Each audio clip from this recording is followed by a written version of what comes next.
casa.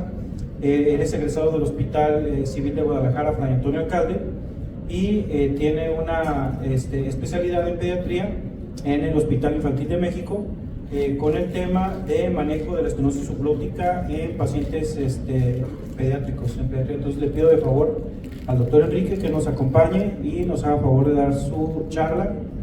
Adelante, doctor Enrique, por favor.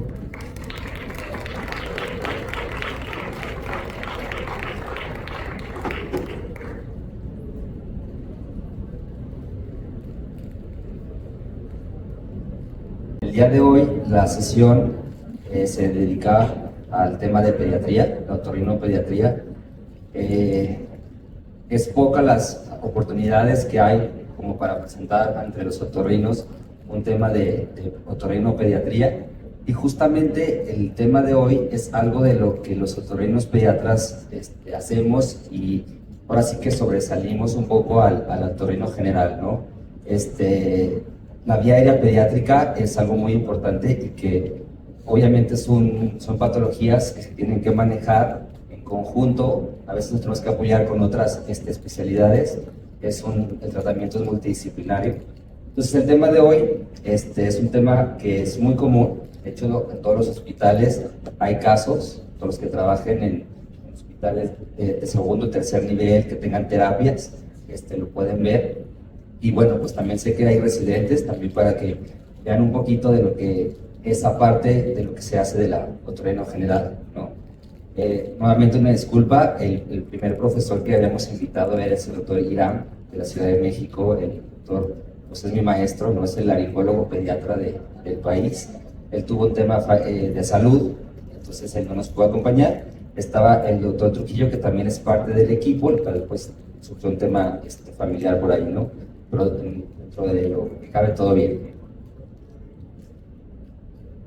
Vamos a hablar un poquito de introducción del tema, la indicación y selección de los pacientes para tratarlos de manera médico-quirúrgica, algo de la técnica del procedimiento y los resultados que hemos tenido. Bueno, hablando de la estenosis glótica, o más bien laringotraqueal, la principal zona en la cual están los defectos o la patología de la región subglótica, ¿no? Entonces es lo que deben de primero saber, ¿no? Una lesión laringea principalmente se da en el nivel subglótico, y de ahí hay muchísimas diferentes ramas, ¿no? Que puede ocupar la glotis, puede ocupar tráquea, o puede ser alguna patología muy severa. Por lo tanto, en cuanto a definición, como ya vimos, pues se compone de que la estenosis subglótica, como ya sabemos, es un estrechamiento de la vía aérea que va desde el margen inferior de las cuerdas vocales hasta el margen inferior del cartílago cricoides, ¿no? Justo esa es la zona. Y ya como comenté, cuando se combina con otra área de la laringe o de la vía de la tráquea, pues se puede hacer una patología más severa y difícil de tratar. Una incidencia más o menos actualmente está del 0.9 al 8.3% en pacientes intubados, y anteriormente pues era una incidencia todavía mayor, hasta el 12%. Los pacientes recién nacidos o con un tipo de síndrome de distrés respiratorio pues van a tener una incidencia más alta, ¿no? Hasta el 44%. Por eso es de lo que hablaba, que en hospitales donde hay terapias neonatales o pediátricas, bueno, pues se ve con mayor incidencia. Y bueno, los factores pues ya sabemos, ahorita vamos a hablar un poquito más de ellos, pero a diferencia de los adultos, en los niños no hay un estándar de días a los cuantos hacer una traqueostomía. En el adulto ya sabemos que a los 7, 15 días, si va a estar con una intubación prolongada, hay que actuar y hacer la traqueostomía. En los niños no, ahí sí cambia, y no hay una literatura en la cual yo les pueda decir en qué día tenemos que hacer una traqueostomía. Todo depende de cada caso, del estado neurológico del paciente y demás, para poder decidir si se hace o no. ¿Por qué? Porque hemos visto que hay niños que están intubados un día o por algún tema quirúrgico y ya empiezan a hacer alguna lesión aguda de la vía aérea, o puede haber niños que están 6 meses o más intubados en la UCI y su vía aérea perfecta. Se ha visto un rango de incremento de la estenosis de acuerdo a los días, por ejemplo 2-5 días, 0.2, y vemos que mayor de 10 días pues ya va aumentando la incidencia, ¿no?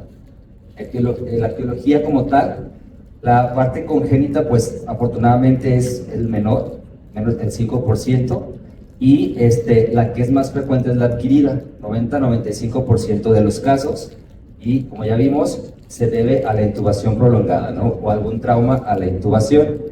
Igual se ve mucho en hospitales escuela, en los cuales pues, los mismos residentes de anestesio, de pediatría, hacen múltiples intentos, pues ahí es un factor importante para este desarrollo de esta patología. Algunos traumatismos del cuello, pacientes con infecciones crónicas y también crónicas inflamatorias y neoplasias. Tenemos una valoración o una escala de clínica de estridor. No, son pacientes que se van a presentar con estridor.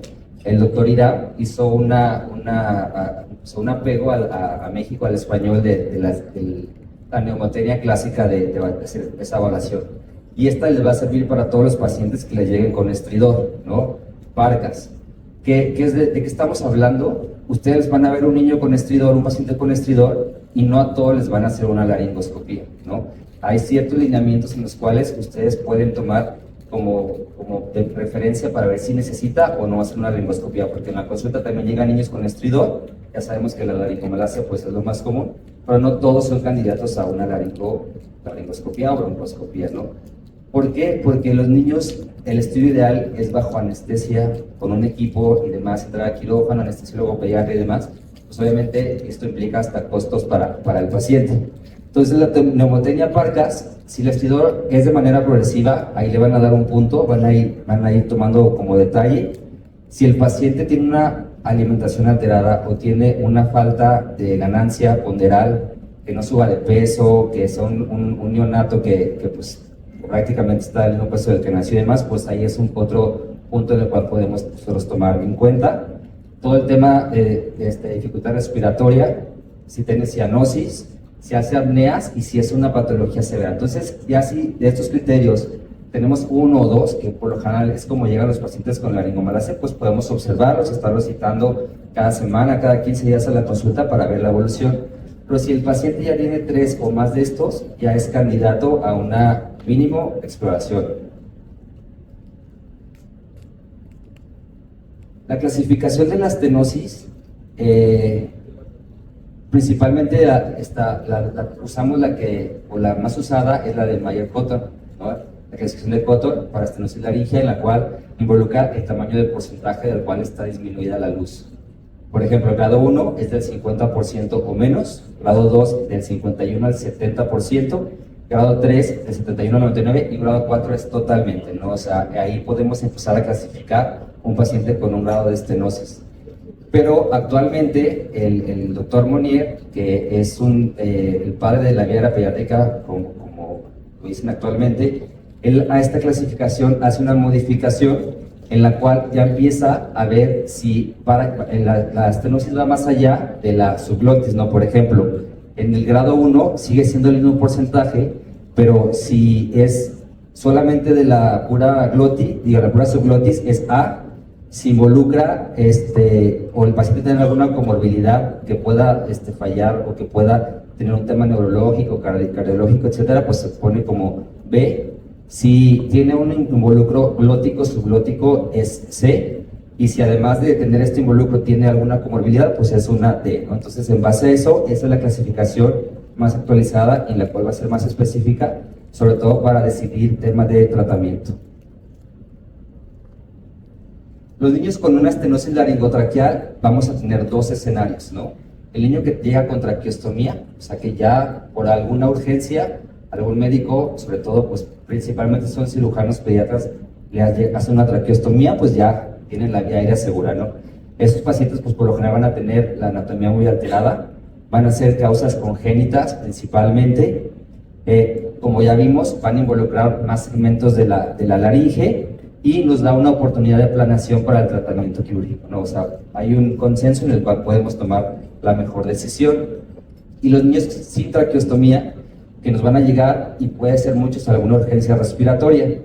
Un paciente va a estar grave, pues se va a estar ahogando, puede tener una vía aérea difícil, un diagnóstico incierto, y pues bueno, hay que ver antecedentes de intubaciones y demás que pudo el niño o cirugías haber tenido previamente. Como imagen, pues nos podemos apoyar con algunos estudios como la tomografía o una resonancia, o actualmente pues todo el 3D que existe, ¿no? Ahí podemos ver imágenes como hay estrechamientos a nivel de la vía aérea. Pero el diagnóstico estándar, el principal, pues es hacer una laringobroncoscopía, que como comentamos, lo ideal es que sea en quirófano. Yo como pediatra, por lo general, casi no hago nasofibrilanoscopías en el consultorio o ese tema porque les voy a dar mi opinión y lo que se ha visto. Uno, es un sufrimiento para el paciente y para los papás, ¿no? O sea, ¿para qué sometemos a un niño a una manipulación, meterle por ahí el naso por la nariz, hacerlo sangrar? Obviamente a veces son recién nacidos, con el riesgo de que se te pueda, ahora sí, dar un reflejo o algo y demás. Y por el movimiento no vas a lograr percibir exactamente lo que es. Entonces, a ver, mis pacientes que llegan con estridor y necesitan un estudio, van directo al quirófano. Eso es bien importante para que lo sepan porque muchas veces no tienes el diagnóstico claro. Y el entrar al quirófano también te ayuda a que palpes, a que aspires, a que hagas otro tipo de maniobras en las cuales vas a tener un mejor diagnóstico. Aquí tenemos una laringoscopía de un neonato. Vemos los cartílagos supraglóticos, aritenoides. Hay que evaluar, como cirujano de la vía aérea, tienes que evaluar toda la vía aérea. O sea, no nomás quedarte en la supraglotis, en la glotis o subglotis. Hay que entrar inclusive hasta la tráquea, bronquios y demás. ¿Por qué? Porque muchas patologías son concomitantes y puede tener dos o más. No nomás quedarse con malasia o quedarte con una estenosis. Hay que explorar todo el árbol traqueal, llegar inclusive pues, hasta los bronquios y demás, ¿no? Esos son estudios normales. Son 2 laringoscopías que hemos hecho por ahí de pacientes que por alguna cosa nos lo refieren y pues son salen estudios normales. Entonces, como comentábamos, el diagnóstico estándar pues, es la microlaringoscopía. En inglés van a ver MLB, y en la cual, como les comento, hay que evaluar toda movilidad cordal, espacio, hay que medir, podemos palpar, succionar y demás, ¿no? En el segundo estamos viendo, son 2 casos en los cuales hay estenosis. Una es congénita, la del lado izquierdo, y la derecha es adquirida, ¿no? Pacientes post-intubación prolongada. Y son pacientes que no tienen traqueostomía, o sea, te llegan con una dificultad tremenda. Entonces, ¿cómo se va a ver un paciente con una estenosis subglótica? Bueno, pues ahora sí que hay varias posibilidades. Hay que tener un muy buen ojo, sobre todo una buena exploración para poder tener a detalle y poder medir, no más o menos que tengas un porcentaje de cuánto es lo que está pasando con lo que está cerrado, ¿no? La vía aérea. Ahorita vamos a ver cuánto mide más o menos. Esta es una estenosis congénita en la cual el cricoides se va a ver elíptico, ¿no? O sea, el cricoides pues sabemos que es el que está todo completamente de cartílago, pues puede tener varias formas. Este es un cotón 2.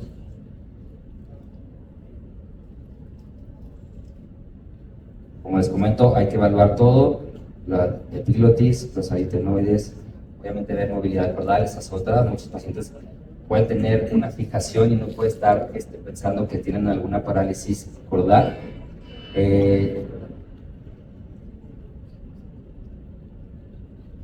Está, grado 2. ¿Cómo puedes tú medir más o menos el porcentaje de la estenosis? Por lo general utilizamos un lente de 0 grados, 4 milímetros, ¿no? Entonces, si la estenosis no entra, ahorita les voy a mostrar una aplicación que hay, pero ese 4 milímetros de tu endoscopio te puede servir como referencia para, con una aplicación, más o menos tener un porcentaje. Y un cotón 3, recuerdan, este es hasta el 99%, ¿no? O sea, esto todavía sigue siendo un cotón 3. Hay pacientes que llegan a la consulta y tienen ese grado de estenosis, o sea, también pueden ser niños que están, pues ahora sí que en su día a día. Como les comentaba, también tenemos que evaluar la tráquea. A veces puede tener un estridor, una dificultad, tú no le ves nada ahí, pues no, pues no tiene nada, pero pues hay que entrar y hasta la tráquea distal puedes encontrar la misma estenosis. En el hospital civil tenemos un equipo de vía aérea pediátrica en la cual está conformado pues, por el cirujano pediatra de tórax, igual con estudios en laparoscopía y demás, trauma, está un anestesiólogo pediatra con todos los conocimientos necesarios.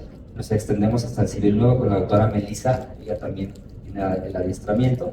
Y así como ellos, también tenemos un neumólogo, tenemos un gastroenterólogo, en el cual pues hay que poder evaluar. Además del personal, pues también un buen equipo, un buen quirófano, un buen espacio de endoscopía, una enfermera capacitada. Y pues ahora sí que vamos a hablar de mucho instrumental que se necesita tener, ¿no? En una tesis que tenemos por ahí de laringoscopía realizadas en el servicio, de 90, el tercer diagnóstico fue estenosis, ¿no? Entonces, es una incidencia muy común. Obviamente va seguida de la laringomalacia o de papilomas, que también es de lo que más vemos, pero pues ahora sí que la estenosis pues es un diagnóstico importante. Como les comentaba, todo esto es un tratamiento multidisciplinario. Las consideraciones en cuanto a anestesia, tiene que ser alguien que te pueda mantener al paciente de manera segura, ¿no? Que tenga una ventilación espontánea en la cual pues tengas una buena saturación. Muchas veces para ciertos procedimientos hay que estar intubando, o sea, haciendo intubaciones intermitentes. Cuando vas a usar algún tipo de láser, pues también que sepa manejar todo lo del oxígeno.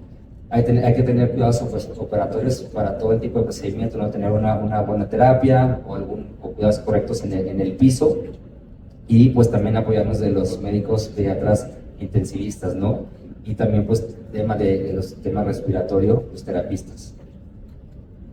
Hay que ser bien detallados con los familiares, ¿no? O sea, desde que tú vayas a meter al paciente a un simple estudio diagnóstico, la vía aérea se puede complicar, ¿no? Entonces hay que hablar bien con los padres, hay que estar bien conscientes con eso. Ya que tú vas a meter a un paciente, ahorita vamos a hablar de técnicas también, porque hay endoscópicas, pues también tú hablar de que se puede volver en una cirugía abierta, ¿no? O sea, puedes no hacer de manera satisfactoria endoscópica y tengas tú que hacerlo de manera abierta. Hay que también hablar sobre fracasos, no todo es al 100% efectivo, también estos pacientes pues en cualquier momento pueden complicarse. Si te vas a poner tú como cirujano a ver este paciente o manejar, pues tienes que empezar con los casos más fáciles, ¿no? O sea, ver qué es lo que hay en tu entorno, en el hospital y demás para tratar estas patologías. Hablando un poquito de antecedentes de la estenosis como tal, anteriormente en el 70 la cirugía endoscópica era como un pilar, ¿no? Era como todo lo que hacían predominantemente. Hasta el año entre 70 y 2000 ya se empezó a ver una visión sobre hacer cirugías abiertas de la vía aérea en pacientes pediátricos, pero en el siglo XXI volvió a resurgir el tema endoscópico pues con todo el instrumental que ya conocen que existe, ¿no? Opciones de manejo de estos pacientes, pues digo, está la traqueostomía, ahí está citada primero, pero obviamente la misión de un otorrinopediatra es evitar la traqueostomía, eso es para una urgencia. Las dilataciones hidroneumáticas, todo el tema también de resección láser o demás. Las cirugías abiertas consisten principalmente en la laringotraqueoplastía, que puede ser con expansión de algún material de cartílago, o la resección anastomosis, la cirugía, que ahorita vamos a hablar de eso. Son manejos multidisciplinarios y son de tercer nivel de atención. En cuanto, si vas a decir que es un tratamiento abierto contra endoscópico, hay que hablar con los papás sobre las indicaciones, ¿no? Porque obviamente todos los papás van a preferir que sea mínimamente invasivo. También tú como cirujano, pues son cirugías muy extensas, con muchísimos cuidados postoperatorios. Y en la actualidad con todo el instrumental, como les comentaba, pues hay muchos casos que los puedes manejar de manera endoscópica, ¿no? Entonces, una de la tarea del equipo es decidir cómo se va a manejar cada paciente y poder tomar pues la mejor decisión, ¿no? En cuanto al tema endoscópico, al abordaje endoscópico, pues hay que contar con un buen equipo de suspensión, obviamente con todo el instrumental pediátrico, laringoscopios, un separador de cuerdas vocales es lo ideal también para poder manejar sobre todo temas de poner algún injerto de cartílago por vía endoscópica, los dilatadores de balón que pues, también son esenciales. Hay también dilatadores rígidos y pues los láser, ¿no? Es parte del equipo con el que debes de contar. Hablando sobre las lesiones posintubación, que es lo más común que provoca este tipo de patología de estenosis, pues 90-95% es la causa, ¿no? Y como les comentaba, no se mide en los días de intubación. Hay otros factores predisponentes en los cuales se han visto que en la área pediátrica contribuyen al tema de si el niño o el paciente va a tener alguna lesión posterior. La edad del paciente, forma y su tamaño de la laringe, ya hay que recordar que pues obviamente es otro tema al adulto. Si tiene alguna enfermedad sistémica del paciente, el tema también de reflujo, ¿no? Los pacientes con alto reflujo son propensos a desarrollar más temas de inflamación. El tubo endotraqueal, en muchas terapias pues ponen un tamaño más grande porque les fuga o si tiene balón, pues le ponen más presión y demás, ¿no? El paciente puede tener pobre biocompatibilidad. En el tema de la intubación, lo que platicábamos, ¿no? Si es traumática o si tiene múltiples intentos, pues ahora sí que por anestesiólogos residentes y demás que en muchas ocasiones se ve en estos hospitales. Es una intubación de emergencia, etcétera, ¿no? Y también los cuidados de enfermería, ¿no? O sea, las terapias, ¿no? O sea, su paciente que si tiene pobre sedación y se está moviendo, el tubo le está pues lastimando, pues va a ser también una causa. Sondas nasogástricas y aspiraciones traumáticas, ¿no? Lo que hemos visto en el hospital, pues que estén aspire y aspire las enfermeras y demás, pues también va a conllevar a este tema de estenosis. El principal es el trauma al intubar, ¿no? O sea, también se ha visto eso. O sea, si tú haces un daño o la presión que crece el tubo endotraqueal, pues ahí vas a tener uno de los principales factores.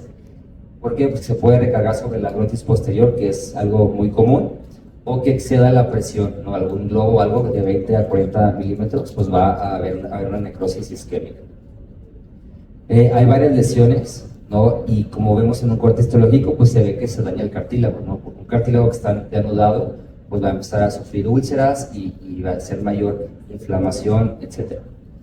Se ha visto pues que erosión, ulceraciones y demás, cómo es que se ve el cambio histológico y que va a ser propenso a que tengas algún daño de este tipo. Hay varias, por ejemplo, secuelas que tú vas a ver en pacientes intubados, ¿no? Desde bandas cicatrizales, que a lo mejor no te van a dar una estenosis como tal, pero pues ya puede haber un daño que lo puedes ver desde el momento que le quitan el tubo al paciente. Obviamente secuelas con estenosis laringea como tal. Y cuando tú encuentras una lesión aguda, como vemos en las imágenes del cuadro derecho, pues tú tienes la posibilidad de curarlas, ¿no? De hacer revisiones periódicas, de aplicar ciertos esteroides, resecar, limpiar. O sea, sí se puede también evitar en el caso de que tú hayas hecho un diagnóstico o detectado esto. En cuanto a la dilatación con balón, también tiene sus ventajas y desventajas, ¿no? La ventaja pues es una dilatación radial, o sea, es completa, hay mayor precisión y en teoría pues el bajo costo aquí en nuestro país creo que no se puede considerar porque ni siquiera tenemos el instrumento adecuado. Y las ventajas, costo se puede resbalar, depende de la presión que tú hagas, hay que tener muchísimo cuidado. Puede haber un tema que tú estás en el quirófano y no se desinfla y pues provocas una obstrucción, ¿no? O sea, hay que tener mucho cuidado con eso y poder actuar. Y también pues puedes causarles infección. Si está mala presión y no lo haces bien, pues también puedes empezar a dañar la mucosa. La técnica como tal, esto vamos a empezar con el tratamiento de las estenosis. Pues bueno, muchos pacientes, ahorita vamos a ver, pero si tú tienes un paciente con una estenosis aguda, ¿no? que estuvo intubado hace un par de días y empieza con estridor y tú empiezas a ver una estenosis, ahora sí que muy blanda, ¿no? Muy blanda, que no esté fibrosa, tú puedes empezar a dilatar. Lo ideal es que sea con un balón neumático, obviamente guiado por endoscopía y con visión directa, ¿no? Hay que preoxigenar al paciente, como les comentaba, ayuda con tu anestesiólogo, y pues hay que estar manteniendo. ¿Cuánto tiempo se deja? En teoría pueden ser 60 segundos, pero más que nada es en lo que el paciente empieza a bajar la saturación. Por eso es una mancuerna tu anestesiólogo para que tú, a ver, basta, desínflalo y sácalo, vuelve a oxigenar y puedes hacer otra, ¿no? Este es un paciente que hicimos una dilatación. Como les comentaba, la selección, pues depende de la cicatriz que tiene, ¿no? El paciente, si es blanda. No candidatos, pues una estenosis parcial, una estenosis en A, anillos traqueales completos y que tengan alguna malasia. El protocolo hay que estarlos dilatando con un intervalo de 7 a 10 días, o sea, cada semana o cada 10 días hay que estarlos citando para hacer una dilatación y no puedes hacer, o sea, es máximo 4, de 3 a 4 sesiones. Si ya el paciente requiere 5 o más sesiones, pues ya prácticamente va a ser un fracaso la dilatación. Y es bien importante estarlos citando cada 7 a 10 días porque pues, luego a veces puede hacerse más, puede cerrar más, ¿no? Puede hacer la inflamación todavía mayor. Hay varias fórmulas para ver qué tipo de globo es el que tú le vas a colocar al paciente o de balón. Y tenemos un ejemplo, un niño de 4 años necesita una dilatación, tiene un tubo de 5, entonces le meto el 9.6, etc. Entonces tú más o menos tienes que hacer la fórmula. De hecho hay aplicación que ahorita les voy a mostrar una que también por ahí utilizamos, que es esta, ¿no? Es de la familia de Cincinnati, se llama Airware Guard. Y esa es la aplicación que sobre todo también te sirve para medir la estenosis, desde escoger algún tamaño de tubo o la cánula traqueal y también los dilatadores. Vamos a ver un caso clínico, es un masculino de 2 años de edad que llega por una estudio de 4 meses, ¿no? Obviamente pues tiene el antecedente de que estuvo intubado y pues te vas a hacer la laringoscopia y tú ves una estenosis Cotton 3.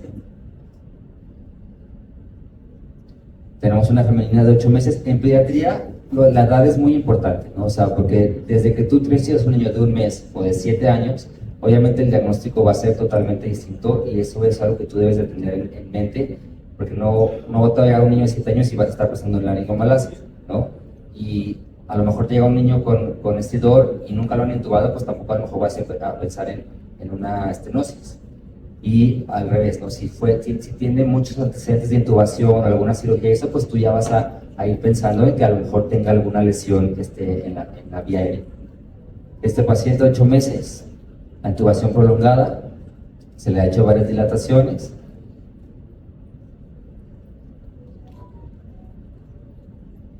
Y hicimos una hidratación con un Sabri, ¿no? Que son los de esófago. Digo, hay que tener, si no tienes un balón a la mano, pues puedes tú dilatar con varios instrumentos y puedes tú tener un mejor control. Estos dilatadores también son buenos tenerlos a la mano cuando estés sospechando de un paciente que no lo puedan intubar, ¿no? Una anestesia por algún otro procedimiento quirúrgico y que el anestesiólogo no le pueda meter el tubo ideal para su edad, pues también esos te salvan de algún evento que puedas tú estar pensando.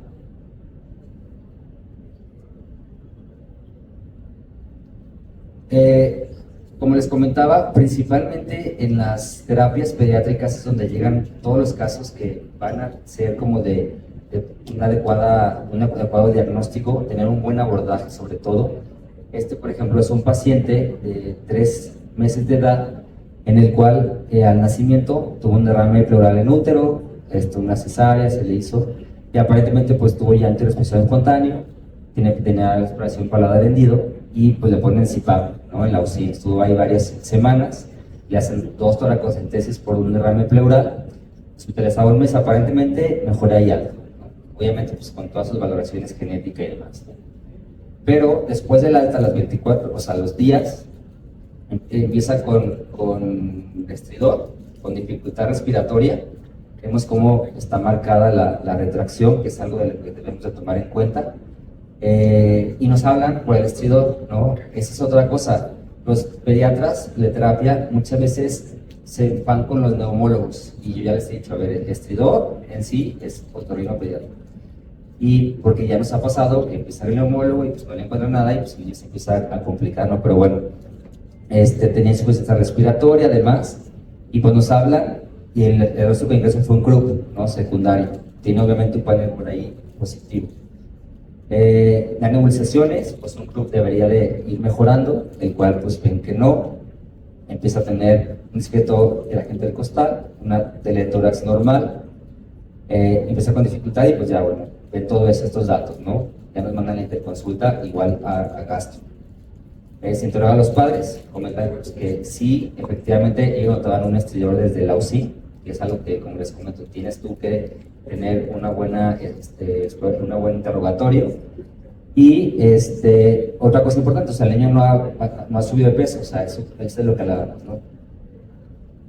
Entonces hacemos una videolaringoscopía en su cama, ¿no? Ya con los videos que hay de los anestesiólogos y demás, tú puedes empezar, si estás sospechando en algo supraglótico y lo quieres hacer ahí en la cama, pues hablas a tu anestesiólogo, se lleva el equipo y empiezas a explorar la laringe, ¿no? Es una laringe que pues, se ve hiperémica, ¿no? Primer diagnóstico que vemos aquí tiene una malasia, tiene los pliegues aripilóticos cortos.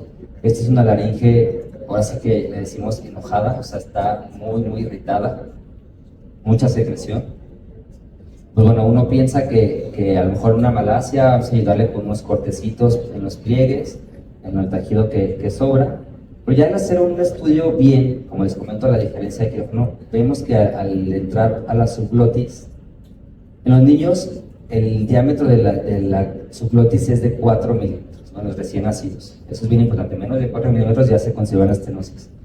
Pero vemos cómo tratamos de pasar el lente que les comentaba de 4 milímetros.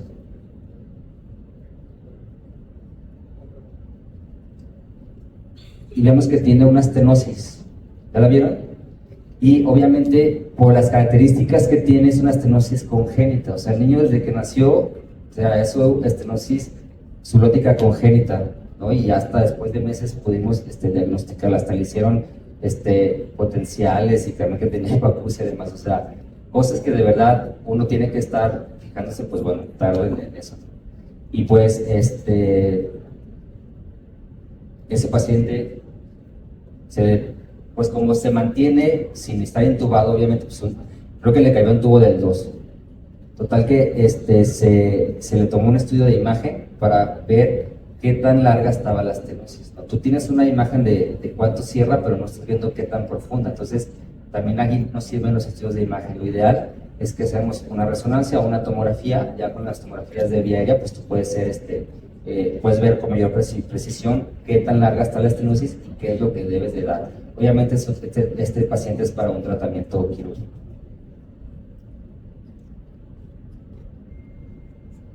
Este paciente todavía no lo operamos, sigue, ¿qué está esperando él? Pues, obviamente le hicimos traqueostomía, sí, para que asegurar la vía aérea. Hay que esperar a que crezca, ¿no? La diagnosticamos a los meses, pues hay que esperar a que crezca. ¿Cuánto es la edad ideal para hacer una traqueoplastía? Ahora sí que tampoco hay una edad ideal, obviamente tiene mucho que ver con sus comorbilidades, con el peso. Expertos mundiales están operando desde el año de edad. Nosotros más o menos estamos esperando a los 4 o 5 años. Obviamente entre más crece el paciente y más grande está su vía, pues la cirugía va a ser más exitosa. Tenemos otro caso clínico, masculino de 4 meses, un estridor en estudio, igual pues nos lo mandaron y pues tenía como antecedente una intubación prolongada, ¿no? Igual lo estamos dilatando con un Savary. Muchas veces con estos niños les va bien, o sea, logras tener un buen lumen para que pueda abrir, ¿no? De tener una estenosis Cotton 3, pues ya logras a una 2 o 1. Este paciente, por ejemplo, hicieron un abordaje, un tratamiento quirúrgico de neurocirugía. Solamente fue una cirugía que, no recuerdo, duró 3-4 horas. Se pasa la terapia, pero tiene una extubación fallida. Obviamente, por los temas neurológicos, pues deciden sacarlo intubado. Ya los de terapia tratan de extubarlo fallido y notan el estridor, ¿no? Y la dificultad. ¿Qué hace? Lo hablan al neumólogo. Y el neumólogo nos habla al ver este estudio. Vemos cómo tapa casi en la totalidad una banda por debajo de las cuerdas, ¿no? O sea, la misma subglotis que hace como una válvula, ¿no?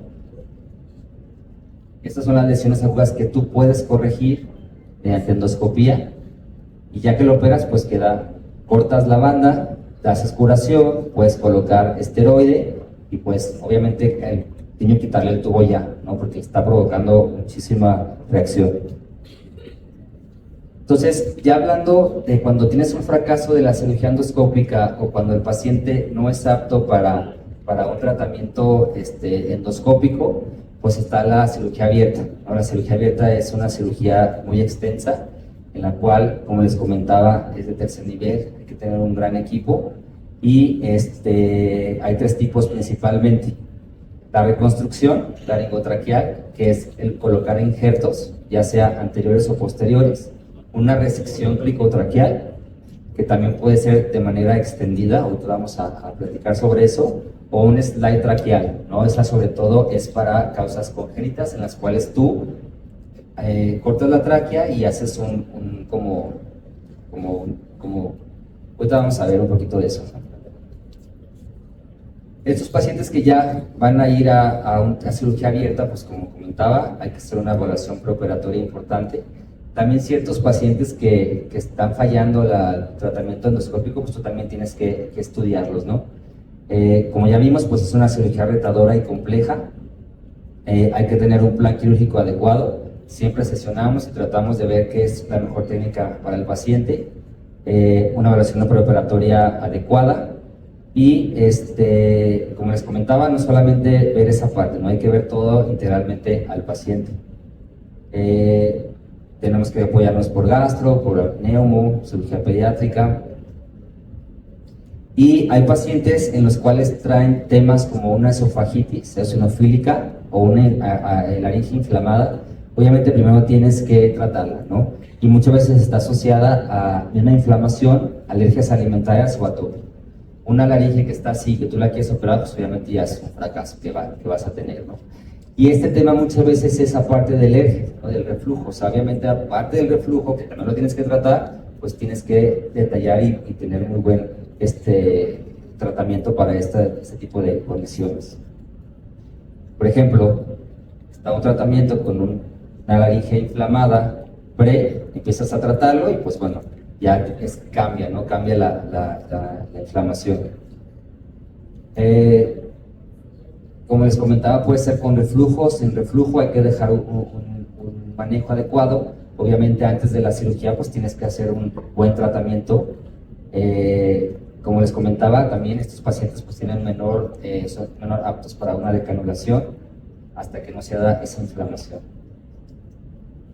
¿Qué es lo que se da? Pues se puede dejar acitromicina, fluticasona inhalada o intranasal, porque obviamente pues hay que evaluar toda la vía aérea. Usualmente se inicia con acitromicina y una respuesta pues se puede dejar también corticoides. Hay que ver también lo de los estafilococos metil resistente, también hay que tratarlo, ¿no? Porque también nos va a causar que no sea un éxito de la cirugía. Abordar menos de 13 meses previos de la cirugía, puedes dar trimethoprim. En caso de alergia a clindamicina, puedes poner tópicamente mupirocina. Y pues hay que continuar el tratamiento después de la cirugía, ¿no? O sea, son pacientes que no, porque ya se ve bien, pues hay que dejarlos.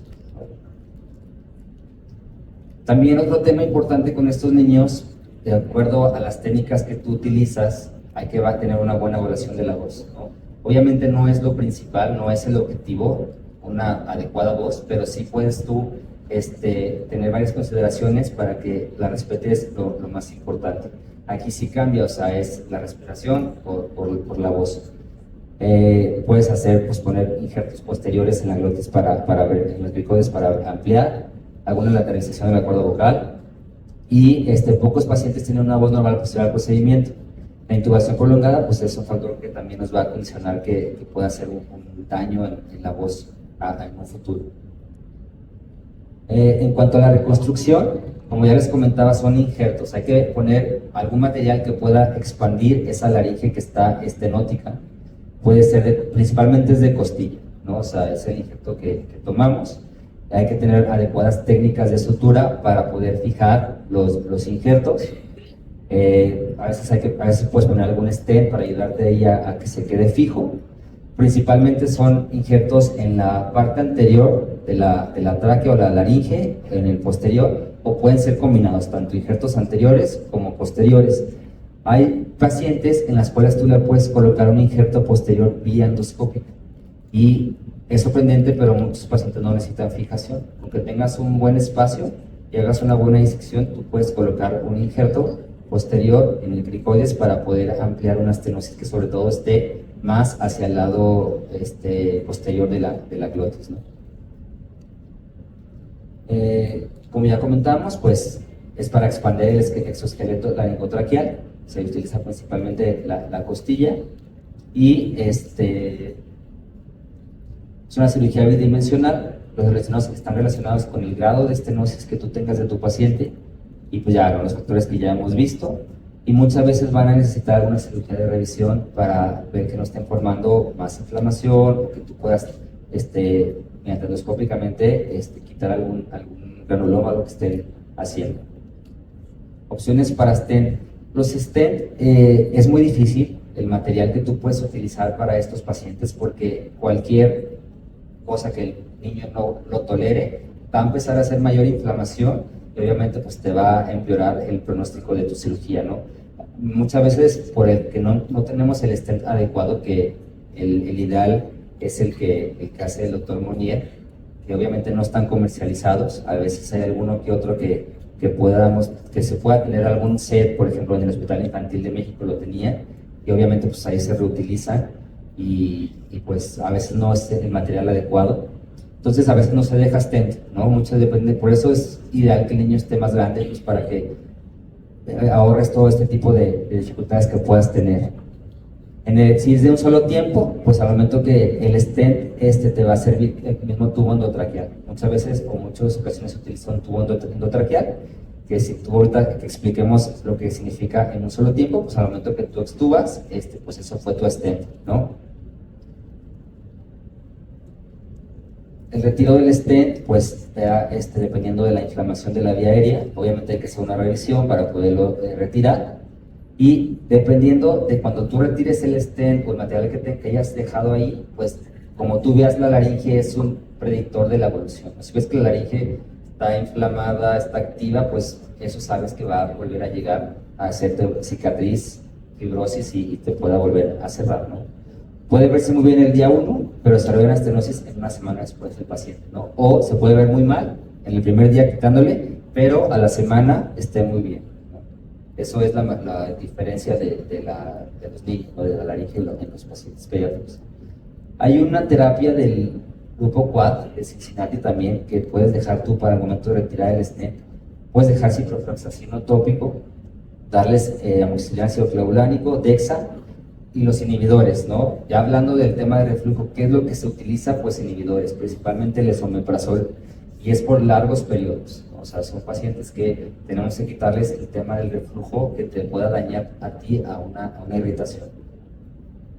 La duración del stent, pues todo depende de cómo veas el comórbido, la extensión de la cirugía y la actividad de la laringe como tal, ¿no?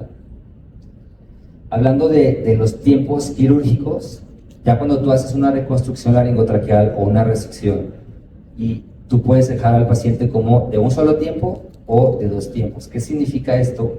Que si lo vas a dejar en un solo tiempo, a lo mejor son patologías que, por ejemplo, una estenosis traqueal que ocupa un anillo traqueal que no es tan severo, pues tú puedes anastomosar y dejar el tubo endotraqueal 7 días para hacer como esté y lo quitas, sin tener una traqueostomía como tal. Pero una patología más compleja, pues tú tienes que dejar una traqueostomía, ¿no? Además, hay pacientes que obviamente, como comentábamos, ya te llegan con traqueostomía. Entonces, para que tengas una buena cicatrización, anastomosis y demás, pues una traqueostomía es lo que va a asegurar la vía aérea y tú lo puedes dejar. Y ya en un segundo tiempo haces la decanulación, ya que la laringe, ya que la anastomosis está cerrada, y ya quitas la inflamación de la laringe, pues ya ahora sí te dedicas a decanular al paciente, ¿no? Eso es lo que significa con un tiempo y 2 tiempos. ¿Qué desventajas de un tiempo? Pues un stent de poca duración, ¿no? Es el mismo tubo endotraqueal. Van a estar los niños menores de 3 años pues sedados en la terapia los 7-10 días que tú lo dejes. Puede haber compromiso pulmonar, el paciente pues va a estar en la terapia como tal, mayor tiempo de estancia hospitalaria, puede haber una tasa de reintubación y de traqueostomía igual, ¿no? Que no haya sido un éxito y que tengas que acabar en una traqueostomía. Las desventajas de 2 tiempos, pues que se requiere un stent en la mayoría de los casos, son patologías con mayor dificultad en abordar y tiene mucho que ver con el estómago también. Cuando tú vas a hacer una traqueostomía en un paciente con estenosis de urgencia, pues lo ideal es que la hagas o muy pegada a la estenosis o muy alejada, porque si la dejas en medio, ahí vas a tener mucho en cuenta de qué tantos anillos traqueales tienes que resecar. Entonces eso es base o es vital en hacer una traqueostomía en un paciente con estenosis, saber a qué nivel o en qué anillo tú lo haces. ¿Qué contraindicaciones tiene un tiempo? Pues que tenga temas pulmonares, una laringe activa como ya hemos estado platicando, estenosis muy severas, ya que tuvieran algún antecedente de una cirugía, terapia o equipo de terapia con poca experiencia.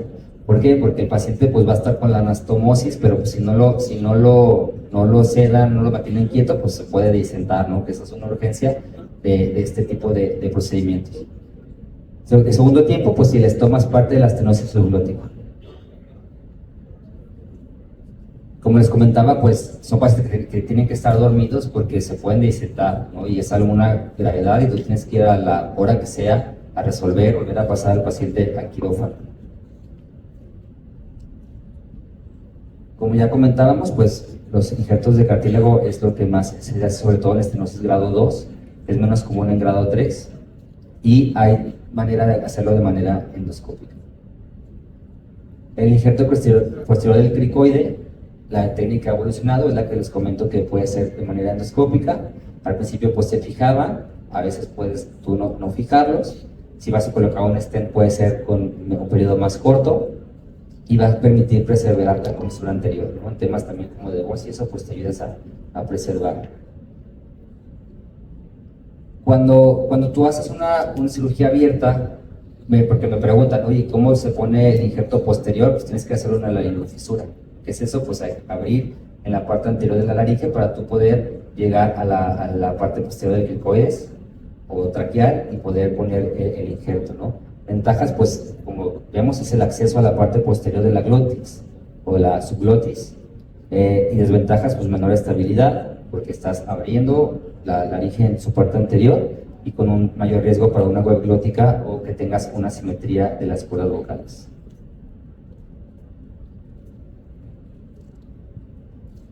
El injerto anterior y posterior, con en estenosis subglótica grado 3 y 4, pues obviamente no es el tratamiento de primera elección, y más si se cierran las cuerdas vocales, y tampoco con un defecto lateral. Hablando ya de la CTR o la resección cricotraqueal, bueno, lo primero que se tiene que hacer es una evaluación. Así tú ya el paciente lo hayas hecho ya una evaluación en tu sala de endoscopía, ya tengas más o menos, pues tienes que hacer una evaluación antes de iniciar la cirugía, a ver cómo está. Y tienes que hacer una exposición de todo el esqueleto laringotraqueal, desde el yoides hasta parte de la tráquea distal. ¿Qué es lo que se hace? ¿Con qué consiste la resección? Hay que exponer el cricoides. Como ya vimos, principalmente es donde está la estenosis, o el mayor común de la estenosis subglótica. Hay que separar el cricoides del tiroides y luego se corta en su borde inferior, ¿no? Esto es donde estaría la estenosis.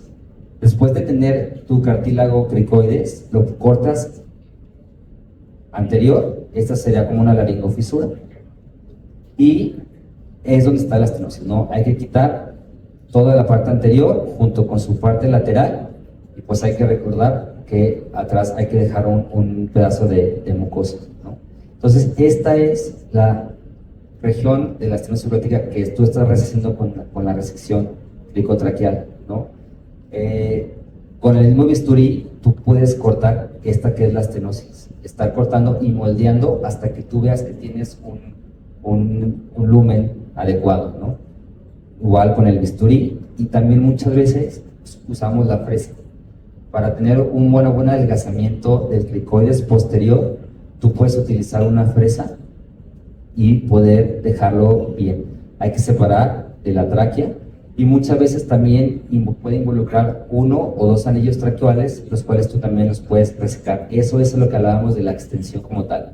Aquí se está fresando, y fíjense bien, se dejan las partes posterolaterales del cricoides, ¿no? Entonces, estas prácticamente son donde tener la estenosis. Hay que dejarlo lo más limpio posible, y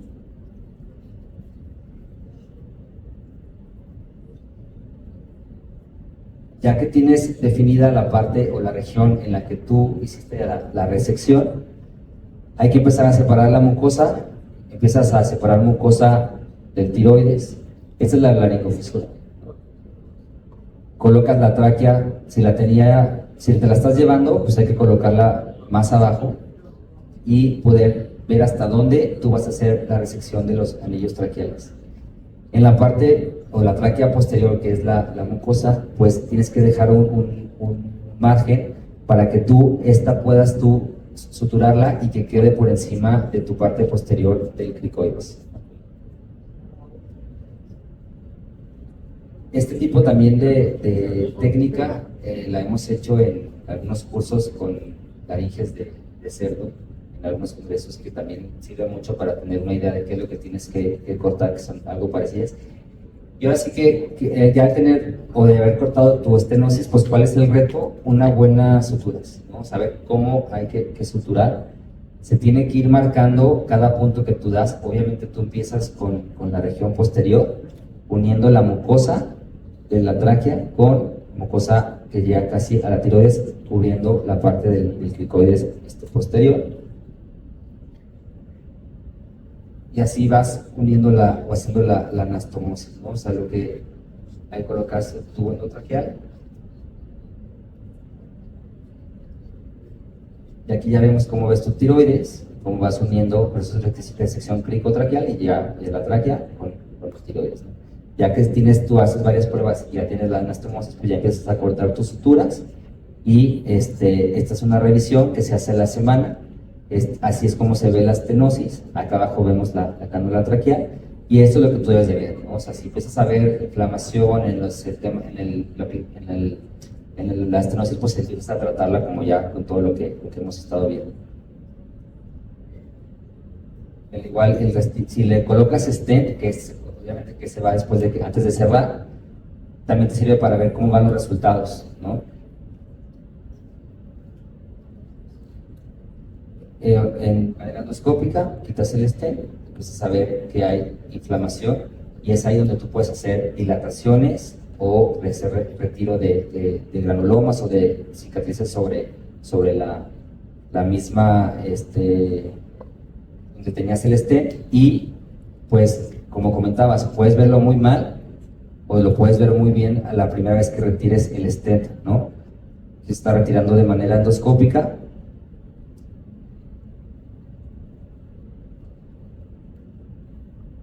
Y ya te das una idea de cómo va la evolución de la anastomosis y ver qué tan frecuente tienes tú que hacer la revisión con tu paciente o hacer alguna curación o dilatación posterior. Obviamente hay que ver también, porque varias suturas luego pueden dar mayor inflamación, hay que tener todo para poderla retirar, etc. ¿Cuáles son los predictores de este tipo de cirugía? Ahorita, antes de cambiar a esto, bueno, vamos a hablar un poquito de la extendida, pero este grado de estenosis, ¿no? El éxito está correlacionado con el grado de estenosis. La obstrucción en varios niveles también pues hay que tener en cuenta, si es glótica, subglótica, por ejemplo, una laringe activa con infecciones, o si es una cirugía ya previamente, una cirugía de revisión que ya previamente fue practicada, ¿no? Y obviamente el cirujano. El seguimiento de estos pacientes, si es en un tiempo, pues es a la semana, porque lo vas a tratar de extubar, después lo dobleteas, ¿no? 2 semanas, luego mes, 3 meses, mes y medio, 3 meses, 6 meses y al año. Y siempre hay que preparar a la familia para estos casos de que van a estar en el hospital de 3 a 4 semanas. Y en el segundo tiempo hay que hacer endoscopias seriadas, primero vez a la semana, con ciertos intervalos de tú cómo vayas viendo la evolución de la laringe inflamada, si hay que retirar stent, y pues hay que tener un plan de decanulación si tú ves que ya la laringe va gustando cuál es el espacio glótico o el subglótico que está teniendo, ¿no? Esta es una estancia hospitalaria menor, ¿no? O sea, tú lo puedes tener 7 días a lo mejor de allí, 3 días en terapia, luego lo sacas y demás, y puedes darlos de alta más común, más rápido. Este trabajo que publicamos habla sobre la resección cricotraqueal extendida. ¿Qué significa extendida?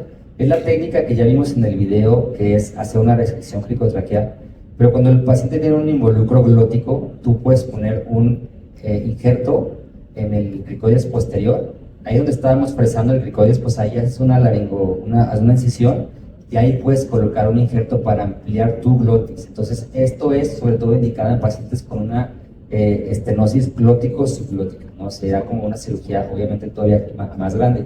Aquí, 25 pacientes del hospital infantil, todos de 0 a 18 años, mayormente niñas. A todos se les hizo una CPR extendida. Y fíjense bien, el periodo de intubación de estos pacientes, porque tuvieron una estenosis adquirida, fue un rango de 4 a 60 días con un promedio de 21 días, o sea, que lo que comentaba, ¿no? O sea, es muy amplio el margen. Se les puso un stent por 4 a 6 semanas, el tipo quirúrgico fue un promedio de 180 minutos, y el 80% con este grado de complejidad fue decanulado. O sea, hubo una tasa de éxito, ahora sí que a nivel mundial. ¿Qué pasa cuando no es extendida? ¿A qué porcentaje de decanulación llegan los pacientes? Pueden llegar hasta el 90%, ¿no? Entonces, el tener el 80 es muy bueno, 20, 20, 25 pacientes. ¿Cuáles no llegan a decanularse? Pues pacientes con una laringe activa, pacientes ya con varias cirugías previas y pacientes que tienen más daños en otra parte de la laringe, ¿no?